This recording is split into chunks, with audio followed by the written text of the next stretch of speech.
we haven't been in person for a while, so this is a pretty badass turnout. I'm going to do some very quick housekeeping. I'm going to burn through some stuff, then we're going to turn it over to them. I am Daniel Kinney. I'm the Director of Programs for Madison Media Professionals. First, thanks so much, Natalie, for hosting the event. This is awesome. It's a great space. It's set up. We're also recording this, so we're going to be able to share it afterwards. We avoided the virtual event this time just to see all your faces here. So, all the thanks in the world to our sponsors. Let me get through them ever so quickly. At the diamond level is Backfoot Blend Blue Scissors, Platinum, Crossroad Productions, Kingdom Filmworks, and Tilt Media. Gold is Edit Squid, Steve Donovan Film and Video. Silver is Ben's Creative Media, Hager Audio, Infosect, Left Effect Media, Real Wave Media, Soundglyph, The Diligent Company, and Wolf Out. And then if you're a student or know a student who could use some cash, be sure to go to our website, madisonmediapros.org, and apply for our annual $1,000 scholarship.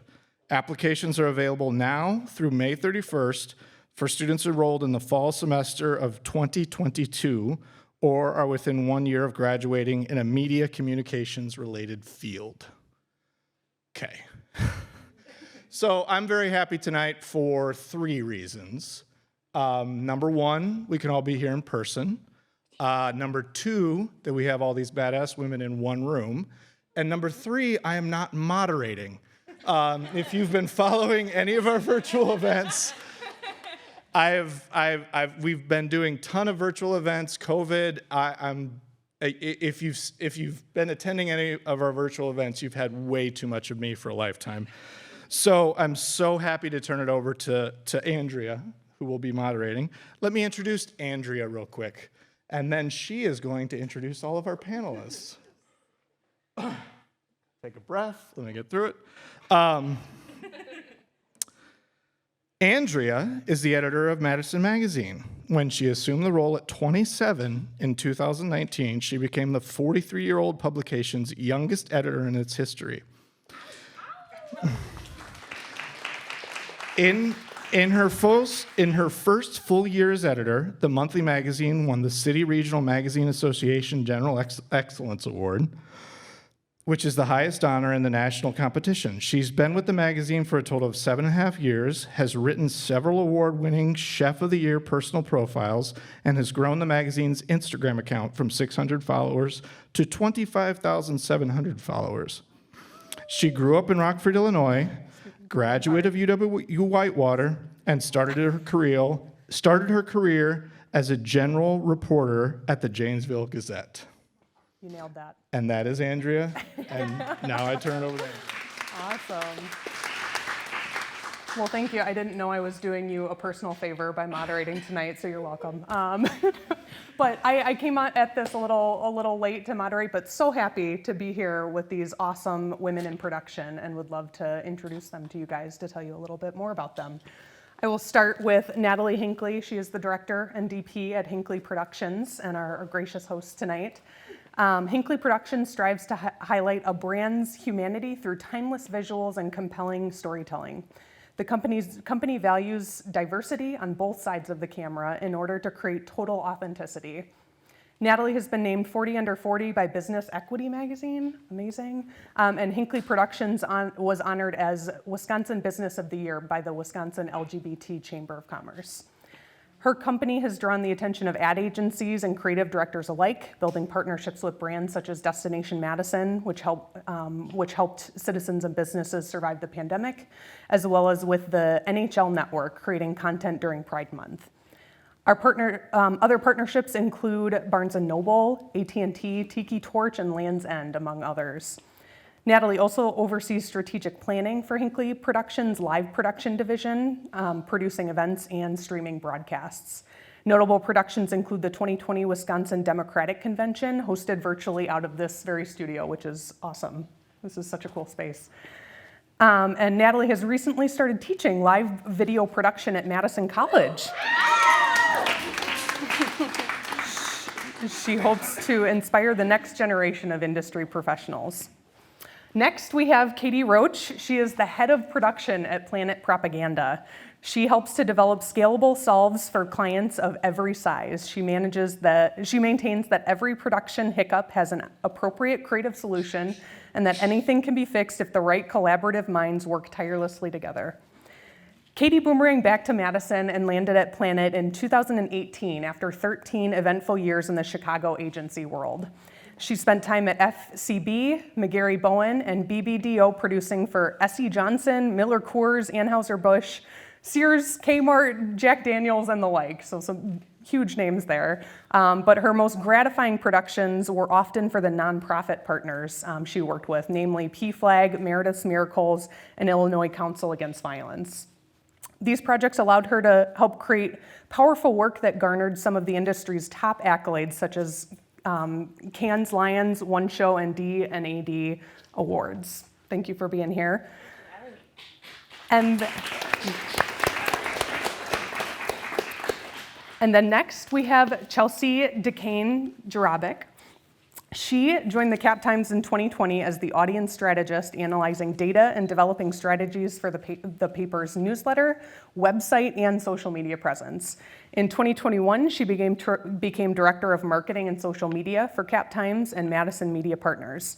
She now oversees the social media team and leads marketing and brand strategy for both organizations. She has developed 4 video series for the Cap Times and 1 series for MMMP since joining, and led the October 2021 launch of the new captimes.com.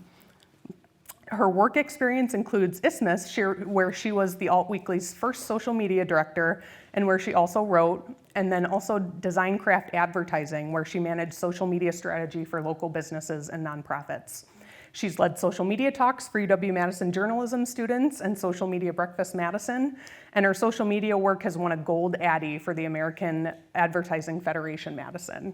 She received her bachelor's in journalism and media studies from UW-Milwaukee in 2012, and she was born and raised in northeastern Wisconsin. Thanks for being here, Chelsea. Last but not least, we have Britta Tostrup, and she's a producer at Kingdom Filmworks. She graduated from UW-Whitewater in 2013. Go UW-Whitewater Warhawks, we're fellow alumna. And she spent her entire career working side by side with some of the top directors and producers in the production industry. Some of the most notable brands that she's been able to work with include Kohler, Snap-on Tools, Oscar Mayer, Quick Trip, and Festival Foods. Let's give one more round of applause for our panelists. All right, let's jump into our discussion here. So I've got a couple of questions just individually for you guys that I'm hoping you guys can kind of talk to the audience and they can learn a little bit more about you, and then we'll jump into a group discussion. But hoping tonight that we can, kind of talk about what it's like for you women working in male-dominated fields and kind of how you've carved out your spot in the industry, advice you've been given, advice you'd give, and then we can take some questions from the audience too if we've got some time. But I'll start with a question for you, Natalie. So you went from working into the industry to then founding your own video production company. So what led up to that decision, and what kind of intentionality did you bring to that? Sure. So real quick, I just want to thank you for hosting the panel, and it's just such a treat and an honor to be with you all, and to be in the same room together is really cool. Thank you for hosting us. Yeah. And then the other thing I wanted to say is just sort of like coming up into planning for this whole event. I was telling Dan, it's just, I've seen behind the curtain all the work and planning that go into these. So thank you for coming, and I hope you continue to keep coming and getting involved, because it's very clear that they care a lot about this topic. So thank you for facilitating this conversation that's about to happen. Woo! All right. So I'll throw this at you Sure, again. yeah. But you worked in the industry, you founded your own company. So what led up to that, and what were you intentional about building your own company? Yeah, so when I graduated all the way back in 2005, you know, in our trade, it's so apparent that it's about your portfolio. And even though, like, I came from the University of Wisconsin, which is an awesome school, I studied art and business, but people don't really care, right? You know, where you studied, it's all about the work that you have. So I got out of school and started freelancing, and I intentionally didn't take any full-time jobs so I could really build the portfolio that I wanted. And my plan was actually to go and apply. I really wanted to work for Burton Snowboards. I wanted to be like, all right, we need some lady branding help with this. You know, I want to get into production. But it turned out I just fell in love with freelancing, and I just really loved the hustle. I loved just getting to choose who your clients are and your work and who you work with. And so for me, building a business was just sort of like a natural extension of that. And so, you know, like what I tell my students, if you can freelance, you're basically running a business of one. And so, you know, building a business is just sort of scaling that up. And then I guess in terms of like intentionality, like just, you know, surrounding yourself with people who just have the same mindset. You know, I think it's always more important about like your attitude that you bring to the table and your ability to work together and have fun and collaborate, and just being able to make great things happen together. So That's awesome. Freelancing to running your own business. Freelancing terrifies me. Like I am not the one out of the school that I'm like, I want to choose my own clients. I wanted a steady, you know, kind of job. But that's awesome that it's led you now to Hinckley Productions. Great. Okay, Katie, I want to ask you a question. So I read in one of your online bios that you got advice from your first boss in advertising, and they said that you needed to learn how to become a chameleon, and you did. So what exactly did that advice mean to you, and is it different now, 15 years into your career? That's a great question. So my first boss in production at FCB Chicago, who was a seasoned veteran, his name's Chris Bing. He's still floating around in the production world. I was super young. I was 22, and you know, right out of Madison journalism school, and I kind of just knew I wanted to be on set and help facilitate that part of the process. But I really didn't know how to navigate a big agency. And so he kind of just said to me, you know, producers have to be chameleons. You have to walk into a room, assess the crowd, and really kind of use your best judgment to gauge what type of approach is going to get everyone to a resolution quickly and efficiently, right? Because time is money.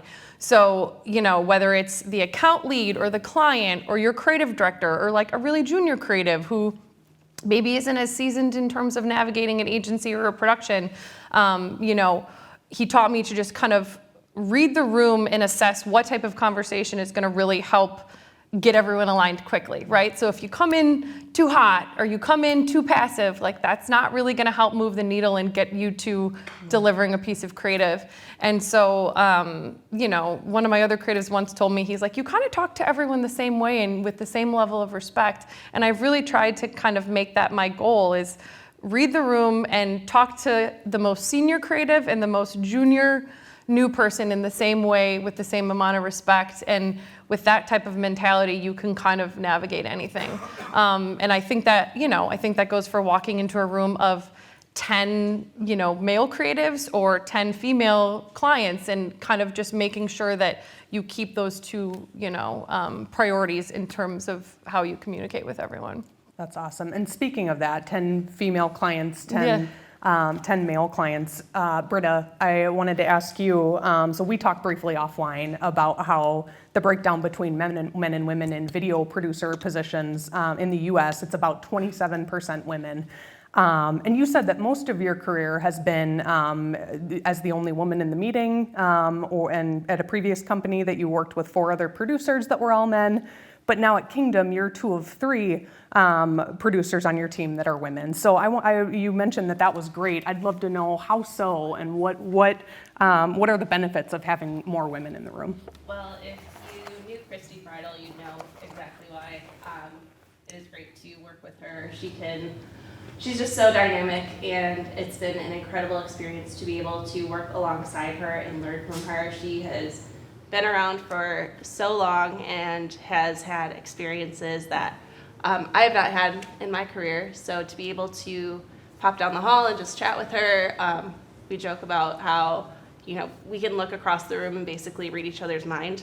We've gotten to be that close. And that just, it's incredible. It's been really great. But, you know, the male producers that I've been able to work with have paved the way and taught me a lot. But I've been really, really fortunate to get to learn from Christy now. Awesome. That's great to have good people on the team. Yeah. And then Chelsea, you became CapTime's first director of marketing and social media last year. And I wanted to ask, so in what ways does being a woman make you the best person for that job? Yeah, it's a good question. It's a lot of that same being often the only woman at the table or in the room. I mean, even back to the Isthmus days, and now still in meetings, I take a second to look around and be like, I'm the only woman here. And it's a surreal feeling that it still happens, but it's something that you're just trying to pave the way to get, especially in news, as you know, there's not a lot of women, especially in leadership, who are, setting the standard. So yeah, to make me the best person for the job, I mean, it's all about bringing more perspectives to the table. And I just found that being a woman in a room full of mainly men, like, thank God I'm there. For a lot of the time, I'm like, what is happening in this room right now? And that's been the case throughout, I think, a lot of my career. I've had two jobs where I reported to a woman who was either a publisher or owned the business.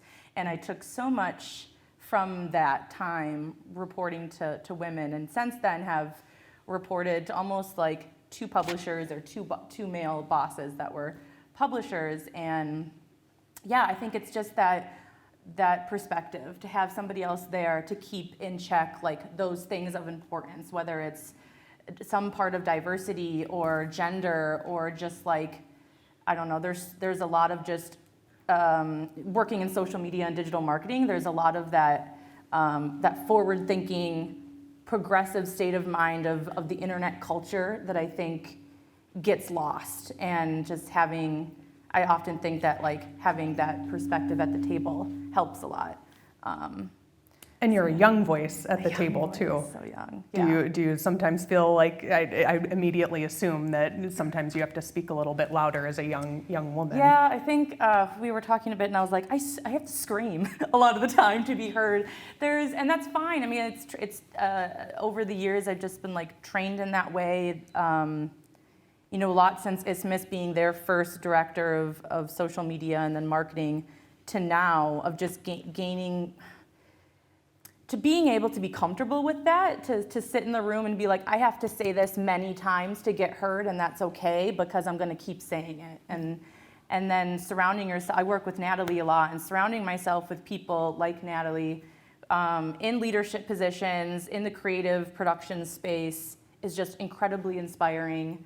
And yeah, so I guess there's raising your voice, and I think that advice of being okay to repeat yourself and like stand your ground, because if not, there's been times when I'll take a step back and be like, I can't do it again. I can't keep fighting for something that seems like common sense or something like that with different initiatives, but you'll regret it. And the second you kind of take your foot off the pedal, just keep pushing forward.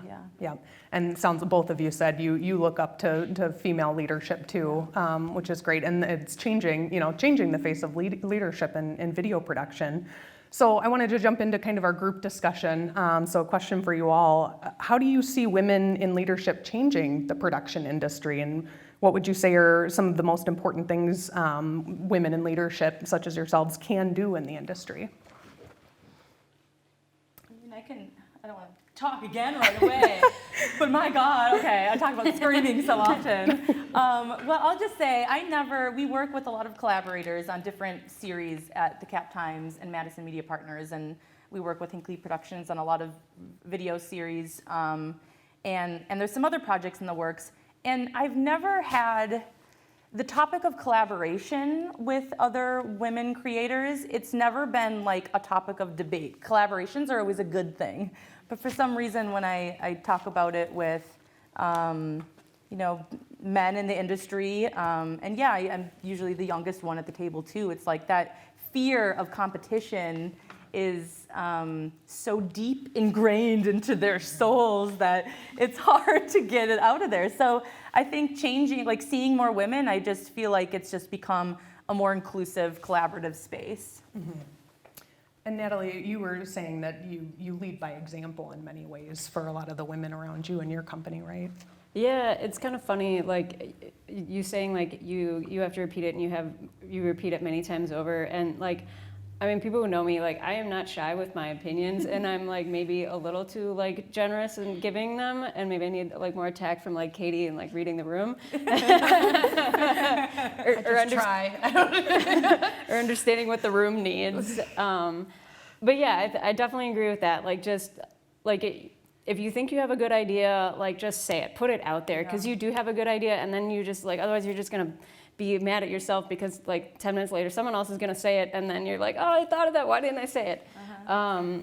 But yeah, like just leading by example, just going with your gut, and even though you might be 20% of the industry or the only woman in the room, like you deserve to be there just as much as everybody else, if not more, because we're underrepresented in our industry. So it's even more important that you're there and you're giving your opinions and you're influencing whatever the final outcome is, or whatever the thing that you're doing. Yeah. So one of the things I'm really working on and trying to be more adamant about, so coming from the agency world, there's oftentimes like preferred partners that clients or certain creatives really like to go to and use, and they go, oh, he's done this before, he's shot food for us before, he knows the drill, let's just call him.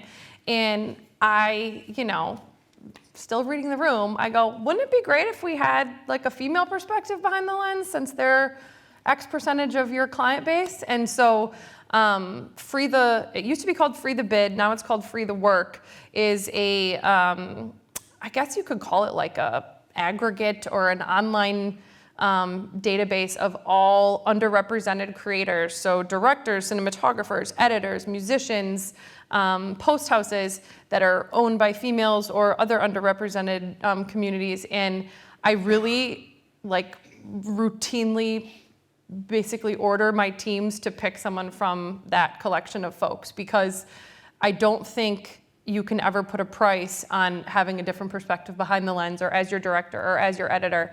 And there's no, unless you force people's hands, I think oftentimes people go the comfortable route of like, we knew this guy and he did 2 jobs for us and I'm sure he is great, but it's, until you shake things up, you're never gonna know. And so that's kind of a resource I continuously use with my teams of, oh, did you check Free the Work first? Because I think there's probably some really fantastic folks on there. And so far people have been really receptive. It's just, repeating it and reminding them over and over again, and like spamming them with the link every time we do a job. Yeah. But it's working. And I've had a couple of my jobs in the last 3.5 years since I've been at Planet. We had like 80% of our keys on a shoot in Austin, all female director, female DP, female production designer, and we took a picture, because like in the amount of time I've been doing this, I've never had that much female leadership on a set, and it was coincidentally for Duluth women Wayforgers, and our client almost cried, because she was just like, I can't believe we have all these, fantastic, talented women, but I really had to push for that. I really had to keep reminding people that that was important, and it paid off. So yeah. And echoing that a little, like my favorite sets are when you look around and you feel like there's good representation all around. I've had female grips, I've had females in the camera department, and that gets me so excited, because we should see representation throughout. Yeah. Yeah. That thing of we know this person, like they've done it before. That is so common, and like I'm 31, so it's like almost 10 years of being out in the industry now, and I didn't realize how like that is so ingrained sometimes in some people, and even like as we're booking musicians for different for video projects, and it's like, here's a musician that I knew from this, that you're getting from your leadership team, and your first instinct sometimes is like, oh, okay, trusted, great. But like, unless you sit back and question it, and and question everything. Yeah. It's incredible. Yeah. Well, and coming from the agency world, it's often like, well, we got to make the clients happy. This is what the client wants. And I try to say, well, this could be a tough conversation, but it might be one worth having. And if they say no, they say no. But, at least we tried and at least we pushed for it. And oftentimes, most of the time they'll be game. That's awesome. And as these processes are changing, what would you guys say men and really everyone in the workplace, what do they need to be mindful of and can maybe take away as the industry shifts and the face of leadership changes? Well, I would definitely piggyback on what you said. I mean, at minimum, if you're advertising, the people that you're trying to speak to, at minimum should be represented in the production or be involved in crafting that messaging. And I mean, I have kind of like a funny story to tell too. It's funny, you bring up like Duluth and having a female crew. I just remember like a few years ago, it was like somebody on social media posted like from a production, and it was like 20 guys. And we're like, that was great. We just did this shoot for, I don't remember what, but it was like a brand for a woman. And it was like, like, wait, this is a woman, like there's just literally 20 white guys in this picture. Like, like How do they know how to fit on women? Yeah. And so, and it's not to say that like anyway, it's really hard to get a story right if you're not even like consulting the demographic that you're targeting. And then, but then I love that, it can be extrapolated like, okay, we're not just going to hire women because this is a women's brand. Like they can do other things too, as it turns out. So. Yeah, it's, to me, so I kind of grew up in production in Chicago, and most clients for the agencies I worked for often wanted to apply for the Illinois tax credit. You can get money back, you can give that money to your clients, and one of the stipulations of qualifying for the tax credit is to have, I believe it's a 20 or 25% minority crew.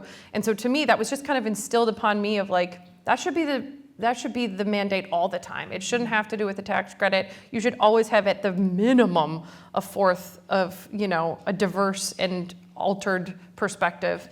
But that's, it's, even in a big city like Chicago, sometimes it was hard, and I was like, how is it this, like, we have to be better about this.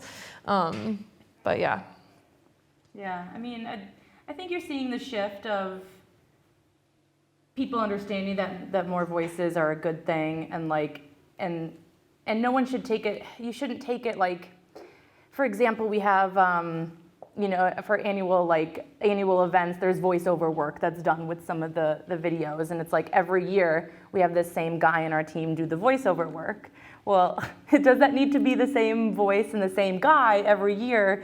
And little tweaks like that of like, I think those people, the men who have done those things are being like, they should be more receptive to those changes. And if not, like that's where, larger talks of company culture and stuff like that can be brought up. But I think you're seeing more people just kind of embrace the different voices as more at the table. That's great. Yeah, on that note, I would say even when it comes to casting, overall for productions, you're seeing a lot more open casting where it's not necessarily narrowed down to one specific ethnicity. It's a lot more open calls to give the client the opportunity to choose from any person that they want. And I think that is incredible because you don't know exactly who you want for a spot until maybe you've seen them act or seen them smile on camera. And I think that's really powerful. Yeah. Are you guys seeing that too at your companies, that you guys are getting in front of the camera? There is a difference in who appears in your campaigns and other projects? Yeah, I mean, I think diversity has always been a kind of a mandate for the majority of clients I've worked on, but some brands I'm working on in the current state are really doing a good job of pushing their messaging to women as well. So like I don't know if people have seen the Duluth Trading men's work, that's like what they're known for, is that big booming male VO selling men's underwear. And they've basically figured out, even the women are usually shopping for the men's underwear. So we really have to connect with them more, and it has to resonate with them more. And so even in the last 6-7 months, we've really tried to work in a female voiceover. We're now drawing two line art females as well as the two line art men. And so it's it's definitely a shift. I think I've seen in particular in the last 5 years. But casting is always tough because, you just want to cast who's right for the job, but you also want to make sure you're representing as many groups as possible and not in a way that feels token or forced. And so that's always a tough dance. But I have noticed most of my clients are far more progressive about it more recently, and they're usually telling us as opposed to us prompting them, which I think is a step in the right direction, obviously. I think a cool thing that I've noticed like very recently, or at least like sort of becoming more available like in the Midwest markets, are just like opening up just people who are like gender non-conforming, or just even that you could like ask to find like a specifically like LGBT cast member as opposed to like somebody that you want to cast to be like a gay character or something like that. So that's one shift that I've noticed in the industry that I can speak to anyway. And behind the camera then too, would you say that the industry is becoming more equitable, not just adding the female voice at the table, but gender, race, and otherwise? I think there's a lot more like consciousness about it. I can't say like statistically where we're at, but I think there's a lot more like recognition that that's important. Like say for example, it's not sufficient to just put a black guy in our commercial. We should consider employing black people at this organization, like. But yeah, I think companies are, just talking about like diverse spending. Like, so it's not just who's in your ad, it's who's in your production team. Then where are you spending your money? Like, how are you, reaping the benefits of your business too? So yeah, I think there's a lot more consciousness about it, and I think there's a lot more people just realizing like the benefits of having diversity in your crew and not just casting. Yeah. I think we're all holding brands more accountable, and that's a good thing. I think people have just kind of gotten away with what helps them make money for a long time, and now, thanks to social media, thanks to, a lot of different movements, I feel like we're holding brands accountable as they should be. Yeah, the spending thing is interesting because it is like, your representation on camera, but what about the staff? And then beyond that, where did you get the materials you needed for this? It's like shoot or whatever it is.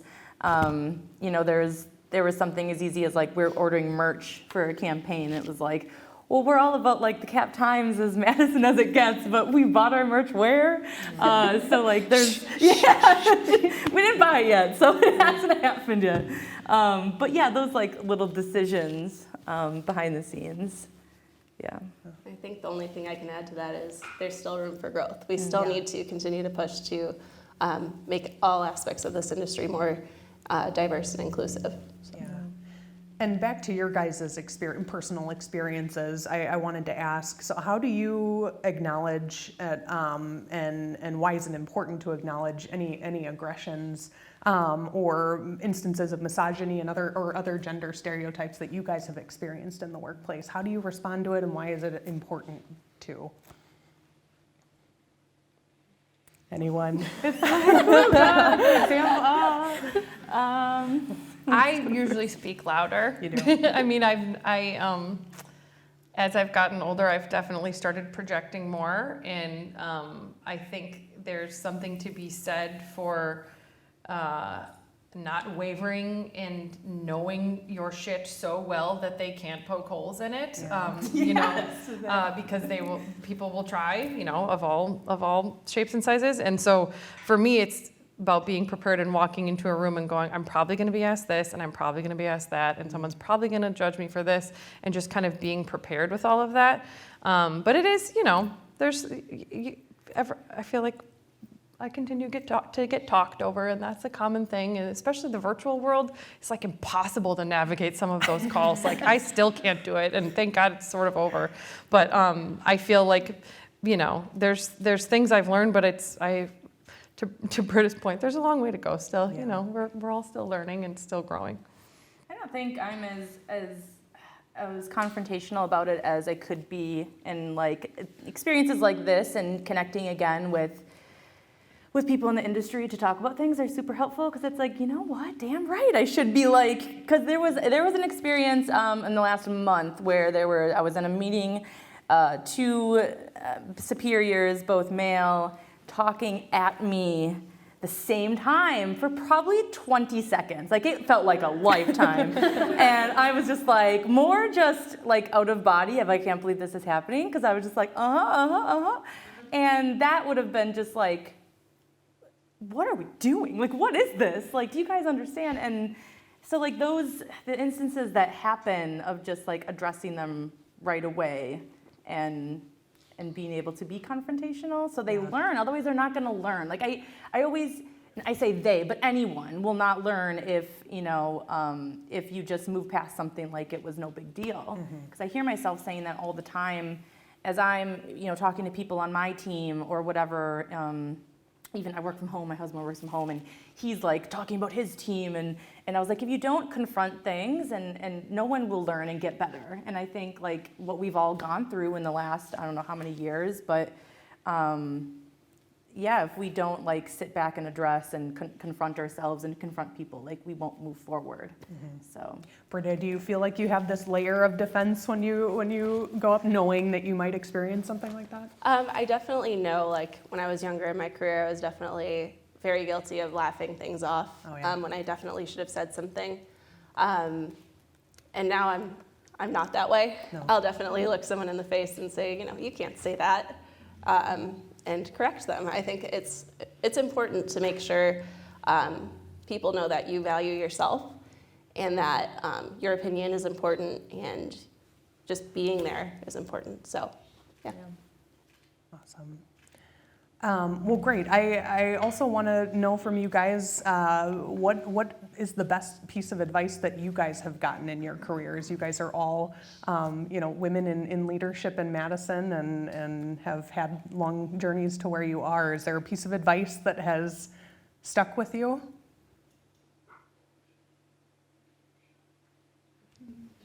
fluttering off. The best one. God, you guys. I mean, I said mine at the beginning. Right. Mine was the kind of try to be a chameleon. Do you still feel like you're Yeah, being a I very chameleon much today? still feel like that. I just feel like it's, it's like a good reset every time I walk into a room, and every time I'm faced with a tough conversation or a tough client or a tough coworker, is to just kind of try and be compassionate and try to read them and read the situation. But it's, to me, it kind of applies, don't be a chameleon, or to try to be a chameleon to me kind of just applies to like the creative and business side of things, of everything that we deal with, left brain and right brain, and understanding when to have creative lead and when to have money and what a client needs read or lead. So to me, it's kind of just a constant balance, finding that balance and, taking it into every opportunity. I mean, I feel like kind of a hypocrite, but I'll say it. Like being in the digital marketing space, with social media, everything changes so fast. And events that we've done or video productions or whatever it is in the last few years, like have already changed and are trying to adapt. So just like question everything. And I think that, that goes for all different parts of business. But if someone, is either, a project proposal or whatever it is, question every detail of why things were set up the way they were, why casting happened the way it did, why, how did we find this, different freelancers or contractors for different things, whatever it is. Like just question the process to make sure, especially if you're, whatever role you're playing in the process. I've really been shocked at the amount of things that aren't questions and just like, no one knows the answer to this, and we just changed and adapt. And it's like, wow. And not currently, over the years. But yes, currently too. I think for me, it's really just been to make note of learning moments, whether it's something that is said around you that you need to stand up for, or when you're on a set where there could be improvements in any aspect of that production. I still walk around with my paper and pen. It's next to me now. So I think that it's really important to just, take those things in. That's great. We've kind of naturally transitioned into your guys' advice, which makes sense. You guys have a ton of experience. Do you guys have any advice for women in production? Well, I'll just say the best piece of advice that I was given was just always put your best foot forward. As simple as that is, or just, to me, it's just like always putting out your best possible work, or not ever putting something out there that you aren't proud of, or you feel good about. And then, you know, just more like personally, just like always just be yourself and don't be anyone other than yourself, or hiding yourself, or just to make someone else comfortable. So. That's hard. That's hard to do. I was going to say, just because it's that confrontation that you create. That sometimes it's like, oh, it'd just be easier to, you know, avoid that. But that's great advice to just kind of deal with it, you know, then and make the change. Katie, did you have? I was just going to say to be your own advocate. You know, like I've worked at big companies and small companies and female-led and male-led, and I just don't. I feel like you always have to, you know, fight for yourself, because I don't think you can ever count on anyone else really going to battle for you. And as much as that sounds like a cynical approach, I just think you know your worth best. And so as hard as it is to be confrontational or speak up and be yourself, I think it's really worth just advocating for yourself whenever you can, because I think a lot of times, women in particular, like, we juggle a lot and we take on a lot, and we tend to sometimes be people pleasers. And so I think it's easy to feel taken for granted, or felt like you're stretched too thin or spread too thin. But I think it's important just to advocate for yourself whenever you can, even if it means having really uncomfortable conversations. Mm-hmm. That's great. Awesome. Well, I would love to take any questions from our audience here for our panelists. Is there anything that you guys have questions about for these women? Anyone? There's so many hands in the air, you guys can't see it.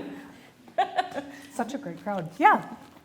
How do you see kind of potential change within these companies or entities?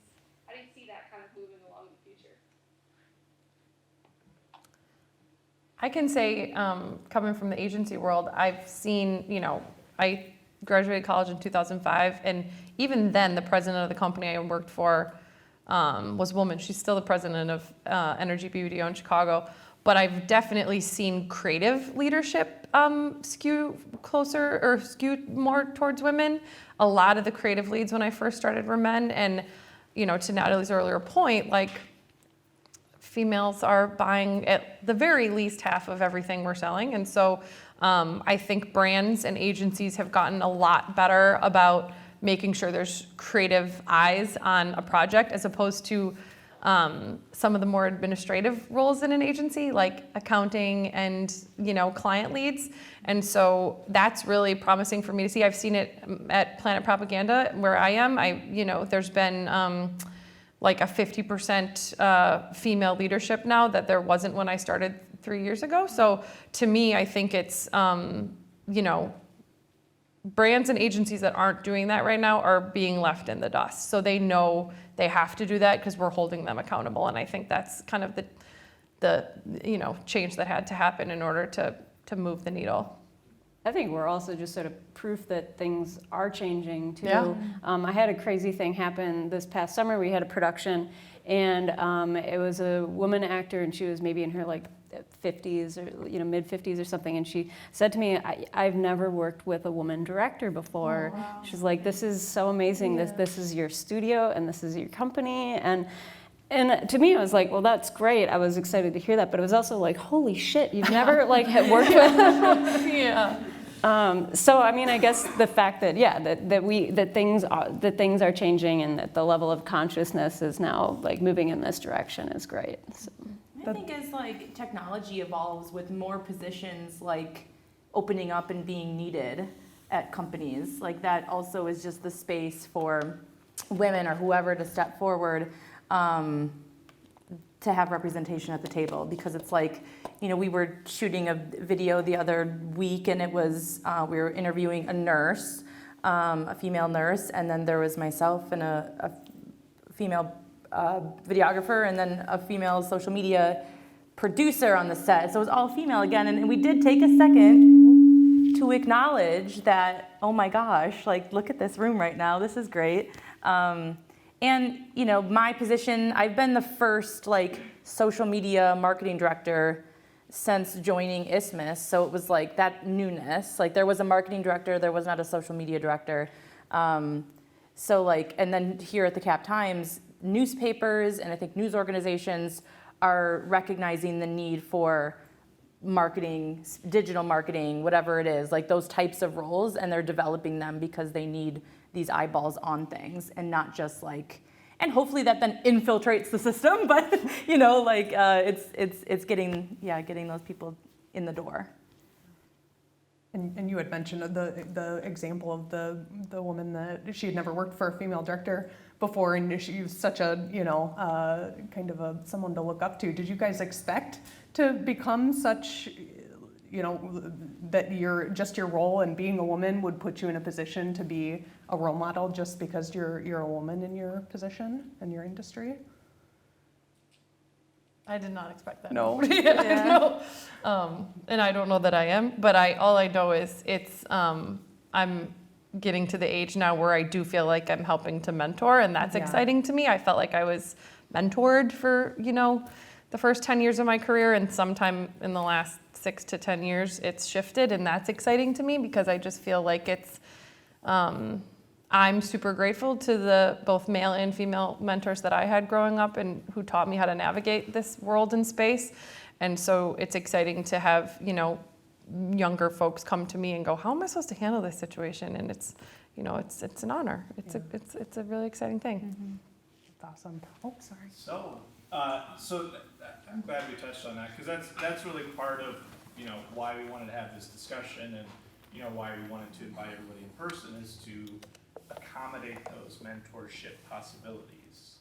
So could any of you speak to, you know, add or speak to your openness for mentorship, teaching? I mean, Natalie, you are in a classroom, so I mean, that's built in. Could you speak to your openness of taking on mentorship, teaching, how you like to teach, any sort of aspect of that? Sure. Well, I guess me personally, yeah, I'm really interested in helping, you know, people come into this industry, and I'm always really excited about business, and I like oversharing, and I really like strategy and planning and how to deal with client situations. But yeah, I've always just kind of had the mindset or the mentality that like, you know, like the industry sometimes feels really competitive or like, ooh, like, you know, but it's like, whatever, there's enough business out there for everybody, honestly. And at the end of the day, like your work is your work, you know, and people are it's gonna drive with others or not. But yeah, I've always found that the more you just like, you know, just make friends with people that are in the industry, or just, you know, be more open, whether it's a mentor, more of like a, you know, somebody who's like on your same plane or whatever. But yeah, I've always just had the mindset that it's more productive to just be positive than it is to be cagey or stuff like that. So yes, status open.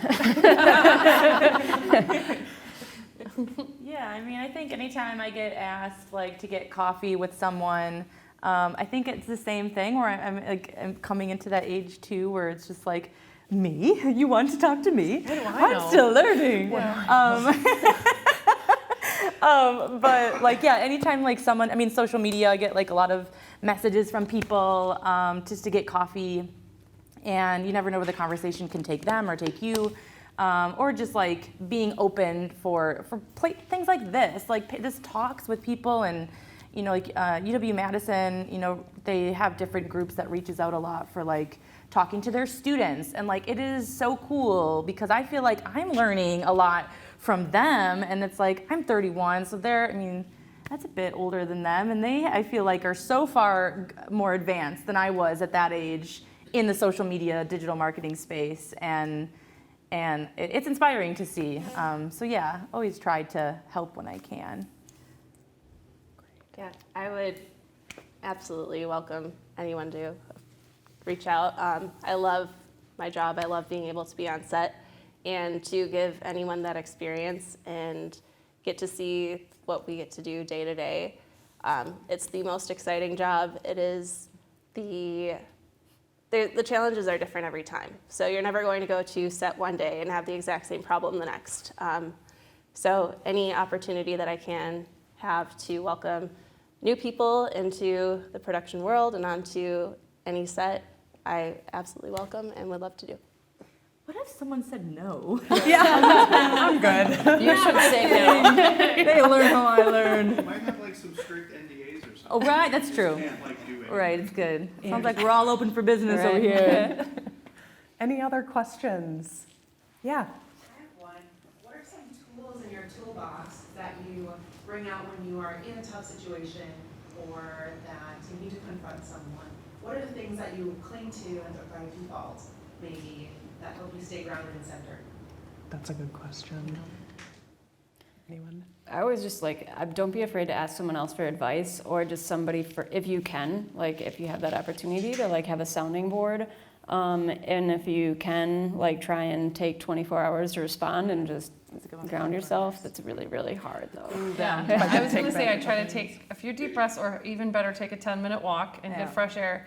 And then the thing I've really tried the last 5 years is to flip my perspective and go, okay, why are they coming at me in such a, aggressive or combative way, and what could I have done to prompt it? And oftentimes the answer is like, okay, I didn't do anything, I just am different, or I'm suggesting a different approach, in which case I feel like it's really trying to come at it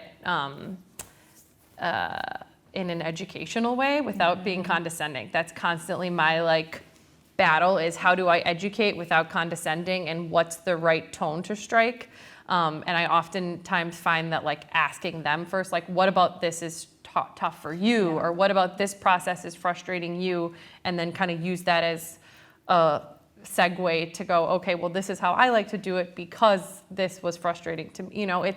It's hard to sometimes always try to come at it compassionately, but usually I feel like those tough conversations are driven by insecurity or by like frustration of not understanding why we're doing something a certain way.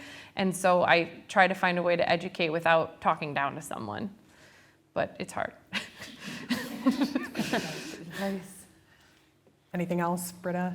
Chelsea? Yeah, you just No? nailed that. Yeah, I think I needed the reminder, the 24-hour rule. My Yeah, goodness, I know that there's a couple emails I wish I could have taken Well, because back. we're also all in this day and age, being accessible is like Right. half Yeah. of why people think you're good at your job. And so I battle constantly with, should I reply faster or should I reply more thoughtfully in 6 to 10 hours? Yeah.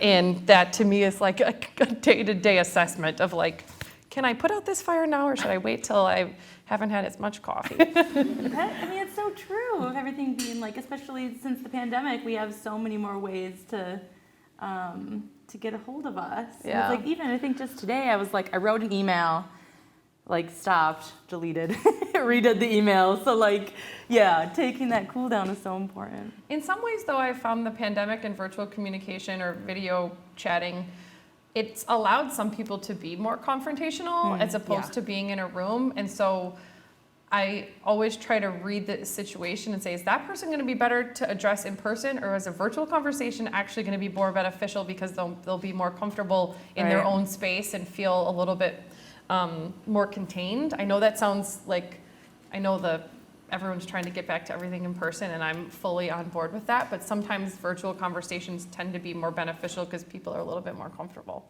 Yeah, that's a good point. Which you can't always do on set. On set, it's just kind of like, gloves are off, you're there in person no matter what, but. Yeah. Great question. Any others? Yeah, in the back there. I'm just wondering if any of you have experienced imposter syndrome My God. through your careers and how you navigated those fears and doubts. I think every day. Like, what am I doing? Well, we were networking outside, and it's like you feel like you're everywhere all the time, and I'm like, I know, and I don't know what my job is sometimes. It's like, what? No. But having the leadership that I do have, I know I probably you guys probably have a poor picture of the Cap Times leadership, and you should not. They are great. Everyone's great. But it's terrible. So I'll throw out there Ross McDuffie, because he's a new president of the organization, and he has been such a mentor of coming into this industry of really trying to bring more voices to the table and bring the organization forward than most newspapers or smaller newspapers. And I had this conversation with him a month ago, because I'm just there's so many things, moving pieces going around, different projects happening out there, and like, what am I doing? And like, he had to like, so having that mentor to go to know that like I could have that conversation. And then he pointed out like, you know, people have imposter syndrome like all the time. I just did the other day. And I'm like, that's what this is. So like recognizing what it is and just talking with someone about it, I think really helped me. Yeah, when I look back, less than 10 years ago, I took my first job and I was working at the front desk of a production company. And I was doing the social media and I had no idea what I was in for. And now I am producing my own jobs and just looking at how short and how long that is at the same time. How do you say that? Yeah, it's been a lot of progress in what feels like a short amount of time, and so sometimes it's just like, how did I get here? Yeah. Yeah, I know we had talked about this reminds me of the fake it till you make it kind of advice, and I don't know, I've struggled with that advice for years because I remember when I started as a general reporter, I was like, oh, that's exactly what I'm doing right now. I am faking it until I make it. But now it's like, you know, thinking back, it's like, you know, I know you kind of fear like, you know, that you're not good enough or that you know, can't do it. But now I think back and it's like, well, you know, at least I think it would be more, you know, beneficial for you and everyone you work around that, you know, that you be authentic about. I'm learning on the job and I'm open to, you know, figuring things out as I go. And that's, you know, just the nature of kind of making your way in the industry. And I don't know, I feel like it shouldn't be a fake it till you make it kind of mentality. I struggle with that too, because I'm just like, we're not faking it. Like, we're learning and like, I'm in a marketing and social media role now, and I entered as a journalist, and I'm like, well, that's a change. And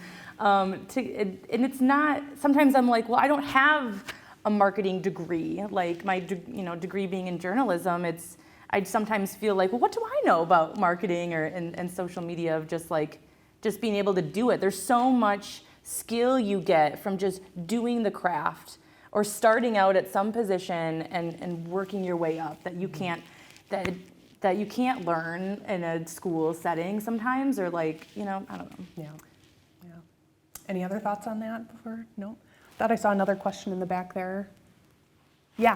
I had a question about advice on getting back into the industry. My degree is in production, and in the last few years I've moved in front of the camera, but I'm interested in still doing some freelance back in the production world, but I feel like the industry has changed so much from when I started.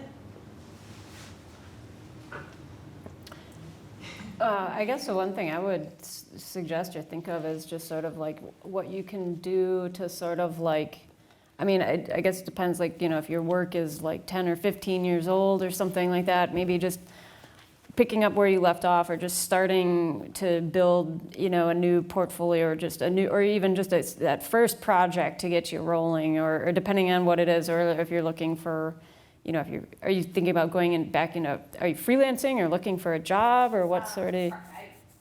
Freelance is kind of in my thought right now. I did everything from like producing a PA to like news and things like that. But I was going to say some of the best, oh, I just hit my mic.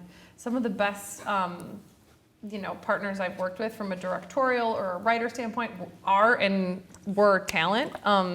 I think there's something to be said for having that compassionate way to understand that talent are humans too. Like, sometimes on set I have a hard time with a lot of things, but particularly it's like, this person isn't a robot, they're a human, and they made it to set today, and just like us, so let's give them a minute. So I actually think leaning into your on-camera experience and talking about what that taught you and using that to network is a really smart angle.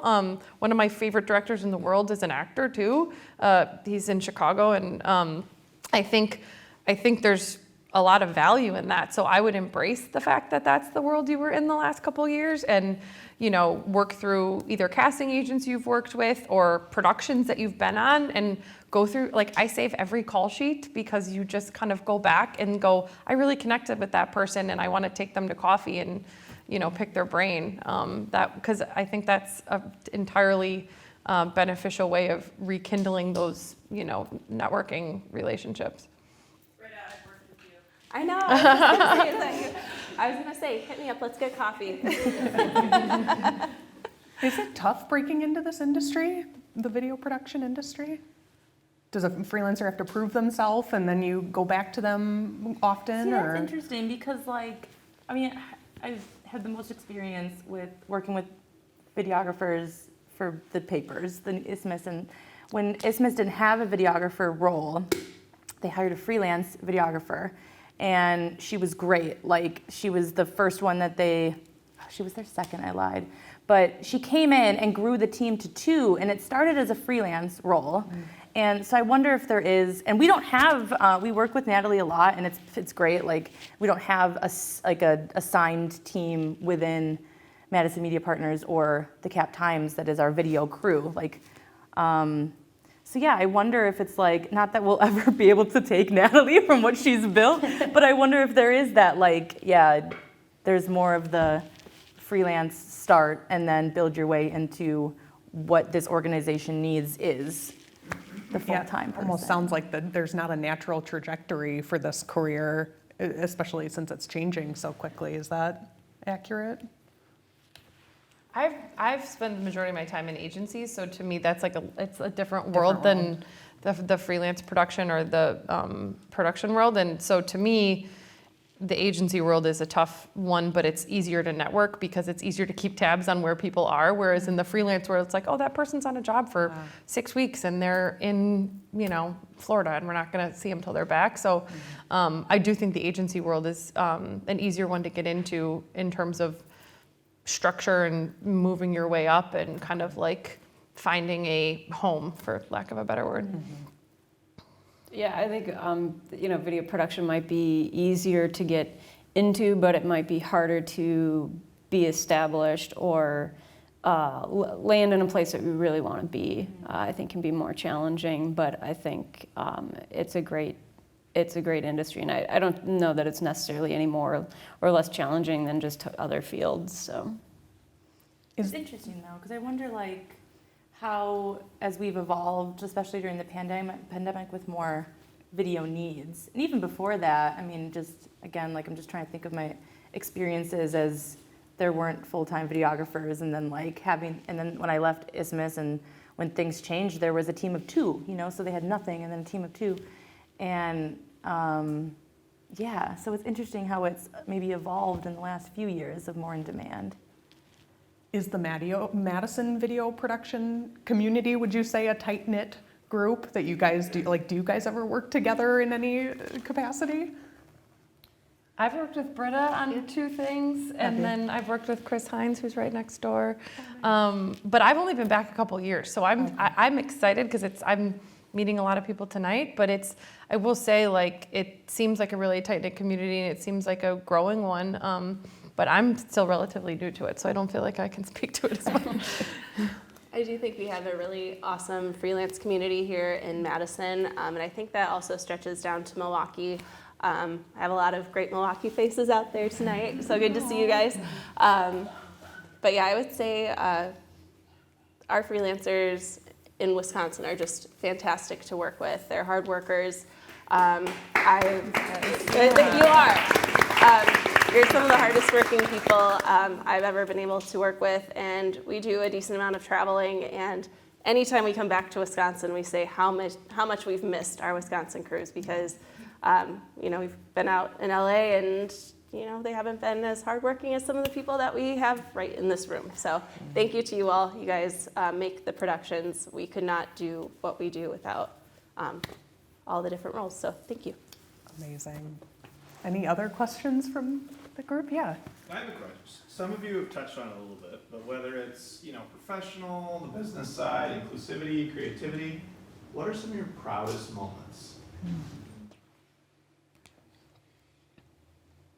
I had a really odd, coincidental, emotional thing happen. I worked on a campaign for PFLAG Canada. This was back when I was at FCB in 2015, and I'm going to forget the name of the actual legislature that was passed, but we did a campaign for Parents and Friends of Lesbians and Gays Canada, and we recreated weddings that never happened. So we shot on Super 8 and 16 millimeter and created weddings from the 20s, 30s, 40s, 50s, 60s.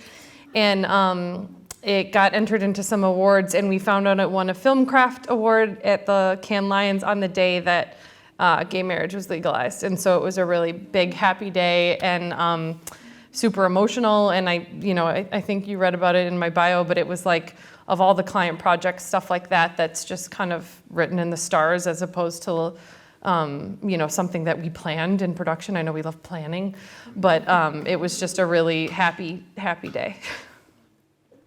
That's awesome. I want to hear from all of you. I want to hear all the success stories.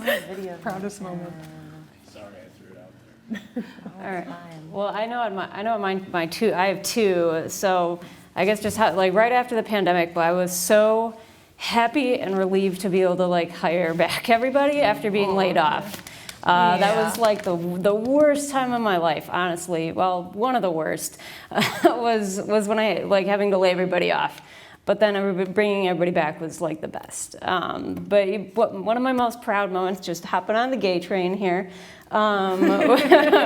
was we did a piece for the NHL Network. They wanted to tell a story about Madison gay hockey. I actually learned to play hockey with the organization, and I got to DP the whole project. And then, icing on top of the cake kind of situation, then we won an Addy for it. We won the judge's choice. And then the whole crew got to be there and get our picture taken, and we all got the award together, and I was just oh my God. So yeah, that was one of my proudest moments. That's amazing. God, I feel like my proudest moment with video production is going to come next month, because right now we're deep in making this video series where it honors 10 nurses in the community. And especially after, honoring people in healthcare now is just my God, what soldiers. And so we did 10 video interviews with 10 different nurses, and just that's half the video is the Zoom reveal to the nurse that they've won the award, and then the other half is the video interview with the nurse. And I so far feel really proud of it, because it's been one of the projects that I've been able to help orchestrate, but then pass off to my team and sit back. And when I saw the first clip come of just the Zoom reveal portion of it, instant tears, because obviously it's emotional, because you're honoring these nurses who don't know they're gonna win this, but then just this is a new project, it's never been done before with the paper. It was usually an in-person event, so we shifted it a little bit. But yeah, also how just knowing that at the end of the day, when this is all edited together, how much more accessible this is going to be, because it's not a ticketed in-person event. It's a video that's going to be out there for the world online. Anyone can watch it for free and hear the stories, and that's just the power of video for our small budget in the community. So I feel like I'm very proud of that. I've been proud of the process so far, but yeah. Yeah, definitely something to be proud of. Britta, do you think of anything yet?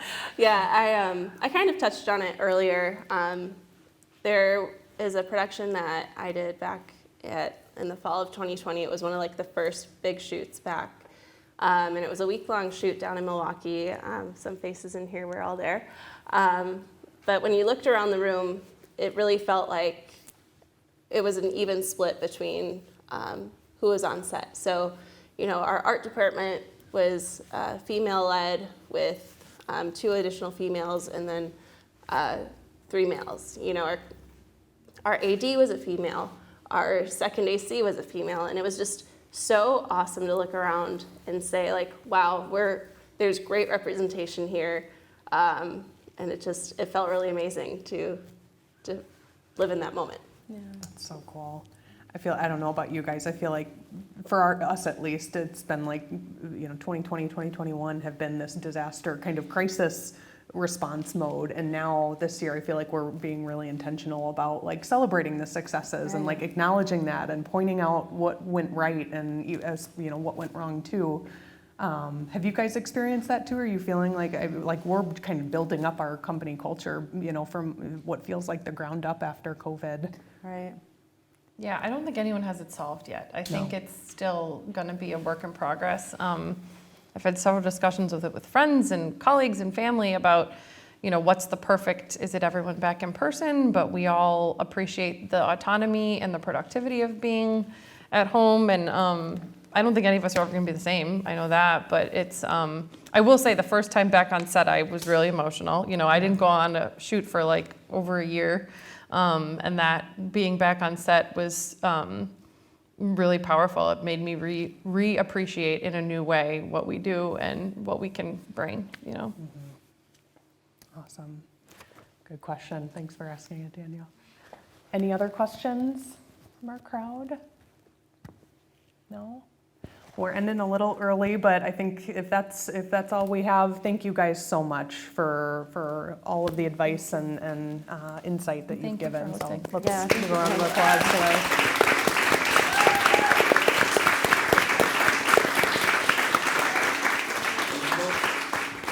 Daniel, did you just stream or did you use the microphone? I use the microphone.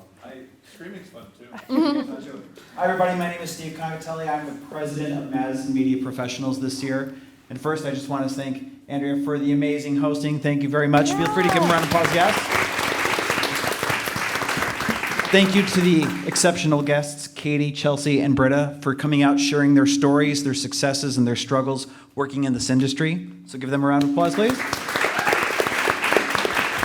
And finally, of course, thank you to Natalie and Hinckley Productions and the crew working here at Hinckley who put this on in this amazing space, a space that I definitely look forward to coming back to. So thank you very much.